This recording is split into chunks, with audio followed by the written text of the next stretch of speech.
Barryminkow was a Wall Street whiz kid in the 80s. If you were going to start a Hall of Fame for con men, Barryminkow would have to be one of the first inductees. At 16, he started Z Best. We clean carpets with such care, I'll guarantee the work and our price in writing. You're going to tell me the whole truth, nothing but the truth, right?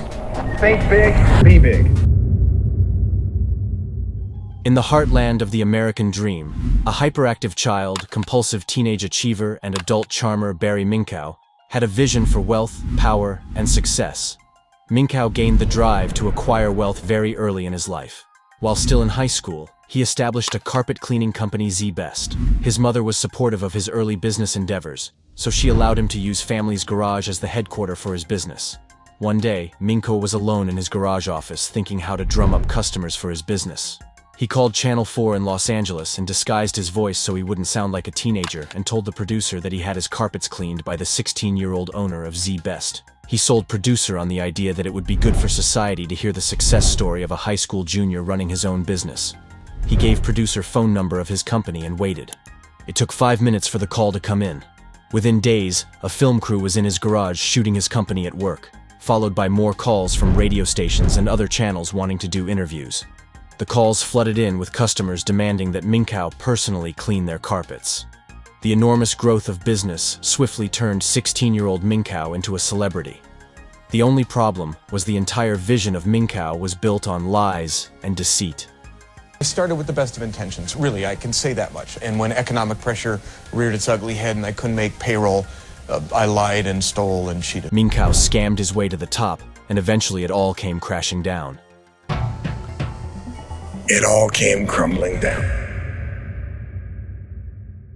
Today's video is brought to you by Prime Emporio, your one-stop destination for various household and fashion products and accessories. Discover the ultimate shopping experience at their online store, offering an extensive range of products.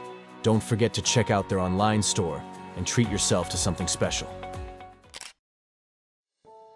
The company was growing at a dizzying pace. People were captivated by this young entrepreneur's success story. Minkow had high hopes to make it big, to be a millionaire very early in his life. However, the young Minkow knew that he can't become a millionaire by just cleaning carpets.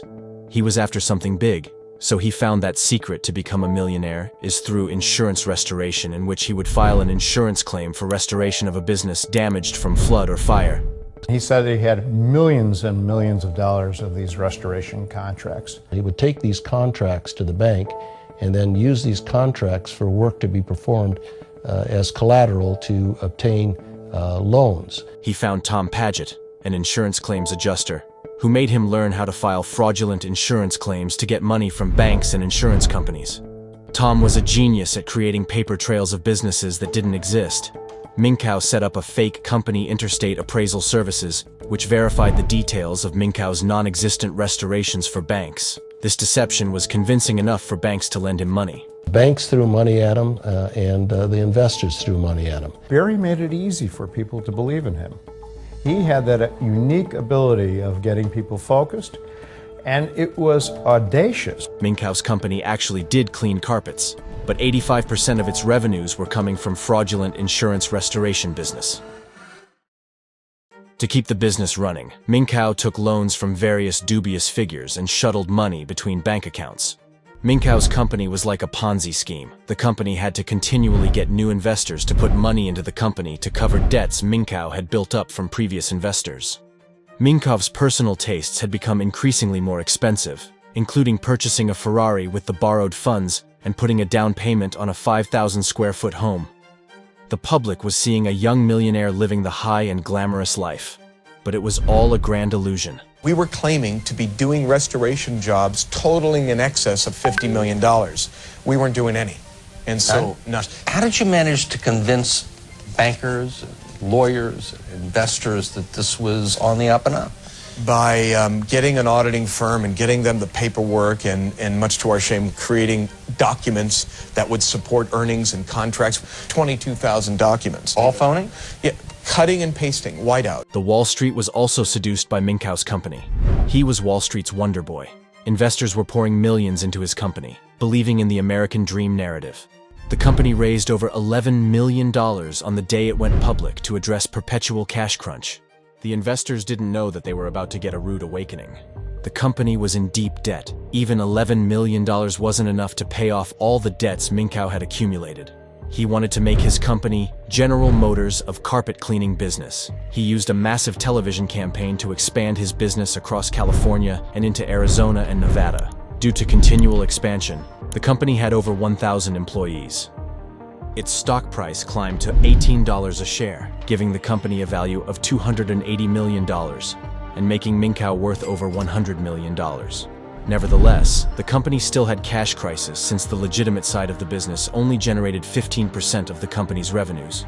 Here, Minkow wanted to create a facade of legitimacy and further expand his operations. Therefore, he pursued the acquisition of KeyServe, the largest franchisor of Sears carpet cleaning services. KeyServe was a reputable company, and acquiring it would ostensibly bolster Minkow's credibility and market position. KeyServe was struggling with its own financial issues, and it viewed the acquisition as an opportunity for a turnaround. The acquisition was in the process of negotiation, but just as in a Shakespearean tragedy, with the acquisition deal only days from being completed, Minkow's past came back to haunt him. He didn't know that the house of cards was about to collapse. Minkow faced charges of credit card fraud from numerous people, which he blamed on unscrupulous contractors. However, he paid off most of the claimants. But one housewife whom he had overcharged few $100s became his undoing.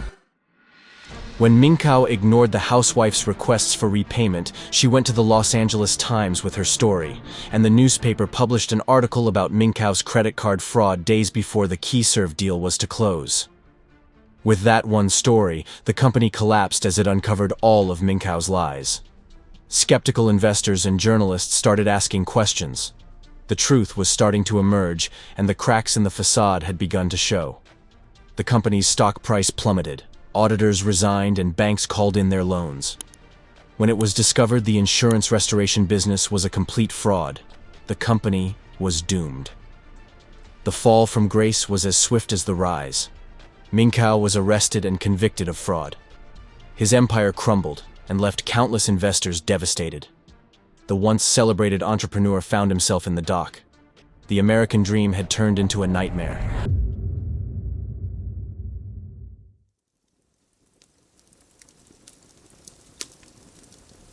After his release in 1995, Minkow made a career shift by becoming a pastor at the Community Bible Church in San Diego. He co-founded the Fraud Discovery Institute, which specialized in uncovering corporate fraud with a mission to expose fraudulent companies and protect investors. Minkow leveraged his knowledge of fraudulent schemes to assist in identifying and investigating suspicious activities in businesses and gained media attention and accolades. He became a sought-after public speaker, sharing his story of crime, punishment, and apparent redemption. He was featured in interviews discussing his transformation from a convicted felon to a fraud expert. The media portrayed him as a unique figure who had turned his life around. But behind the scenes, his fraudulent behavior continued. He used his position at the Fraud Discovery Institute to profit from his investigations into companies. He engaged in insider trading by short-selling stocks of companies he publicly accused of fraud, thus profiting from subsequent decline in their share prices. He embezzled $3 million from the church. In 2011, Minkow was again sentenced to 5 years in prison for insider trading and market manipulation. In 2014, he pleaded guilty to additional charges related to embezzlement from the church, receiving an additional 5-year sentence. Minkow's story is an example of what happens when greed and ambition go completely unchecked.